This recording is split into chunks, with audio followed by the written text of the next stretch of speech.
Making plans for Nigel. We only want...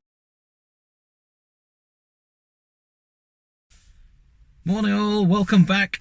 Today my car's back at the dealership again. Do you know, it is quite a few times this Kona Electric's been back to the garage, and half of me sort of thinks, oh, that is quite a few times. That's more times than I've ever had with another car. But I actually have a really good relationship with SLM Hyundai here, my dealer, and any issues, any faults whatsoever, they want me to come back in. They want my car to be perfect for me. So because I'm now retired, because it's very easy to take the car in, and they always give me great cars as loaners, then it's really not a problem to take it in. So whereas a few years ago, maybe I wouldn't have bothered taking the car back, I would have suffered with minor things a bit longer. Right now, no, I want the car perfect. And two of the things that I've got wrong with the car that I want fixed are a rattle from here, which I've mentioned before.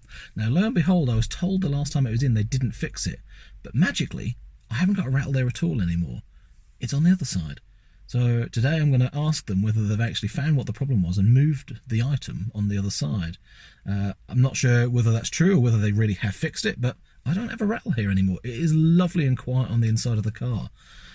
But the one thing that's, yeah, it's annoying and a bit concerning because it's a rather loud, nasty clunk from the front, which I haven't been able to replicate on video yet. I can't get a sound recorder stuck to the car in the right place. But basically at low speed manoeuvring, if I turn to the right almost 90 degrees, so coming out of my driveway, turning right onto the road, first thing in the morning or any time when I'm parking, that sort of thing, there's a really nasty clunk. And I've asked a few people on the UK Facebook Kona group, and 4 or 5 customers have got exactly the same sort of noise.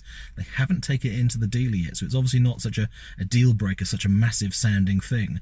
But there's a video out from Germany, and there's a fellow over there who's recorded it inside a garage, so it echoes a bit more, and damn, it sounds loud and nasty. So that really does need looking at before it gets worse. It's occurred on cars from when they're brand new. It's occurred on cars after 10,000 miles. Not quite sure what it is, but it sounds like something being compressed. So as you're steering and the wheels are going over a bump, let's say, something's compressing, and then as it uncompresses, it gives a really good click. Either ungreased metal or metal rubbing on something else, not quite sure. In the video from the German chap, he comes to a complete stop and then you get another clunk afterwards. So to me it's a bit of a mystery. It's a rather nasty sounding thing in the area of steering, drive shaft, suspension. It's something like that, and even turning to the right, the noise seems to be coming from the left. Occasionally I get it more turning on the left hand side, but mostly it's when I'm turning right. Anyway, they've heard the noise. Last time the car was in, I demonstrated it to them, and they've now heard it, but they didn't have enough time to actually do some proper investigation and find it. So today they've agreed to have the car for the entire day. Yep, this is SLM Hyundai in Norwich, and they're giving me this great Ioniq plug-in hybrid. Yep, so yes, it's got a petrol engine, but I don't have to use it, so I'm extremely happy with that. And the reason why I've got that rather than their Kona Electric is quite simply because I've suggested that perhaps they leave their Kona Electric at the dealership so they can compare. So if there's an issue about, you know, what's the difference between theirs, which does not have the clunk, and mine, they could do some comparison. Anyway, hopefully they'll find it, because it's a rather nasty sounding clunk. I'm sure they will. They're professional people, and even if they struggle with it today, they'll send it off to Hyundai, and we'll get there eventually. But I have a great relationship with Hyundai. I trust that they will do the right thing for me, whether it's inside the text of the warranty or whether it's not. And hopefully I can find out what it is and share that with you so that you can get your cars into the dealership if you've got the same problem and get them fixed. Okay, with that said, let's move on and let's cover 2 subjects in one video. I haven't actually done that before.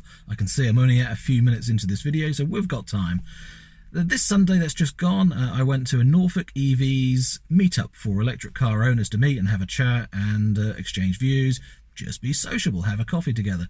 Great meeting. We went to a place called Back to the Garden in Leatheringset, Norfolk, near Holt.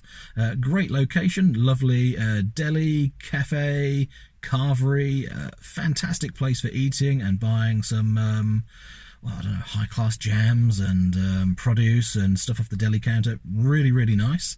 But they've also got a Tesla destination charger there, and I took the opportunity to try it. And what I found for both myself and a Nissan Leaf that we tried side by side to see what would happen is the red Tesla destination chargers, which are intended as Tesla only, didn't work. The white, however, didn't work for me in the Kona Electric, but did for the Nissan Leaf. Now, I thought that's really, really weird. That why should that be? And it suddenly crossed my mind, oh, I've got the Kona set on those minimum settings that I enjoy for lowering charge current for my solar. So I thought, oh no, I'll turn it back up to optimum, back up to maximum, so that it's charging at full rate. Perhaps that is part of the handshake. Perhaps that will help. And it worked.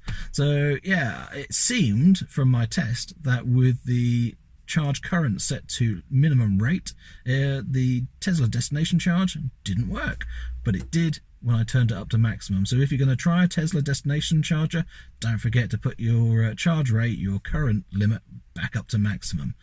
Anyway, there you go.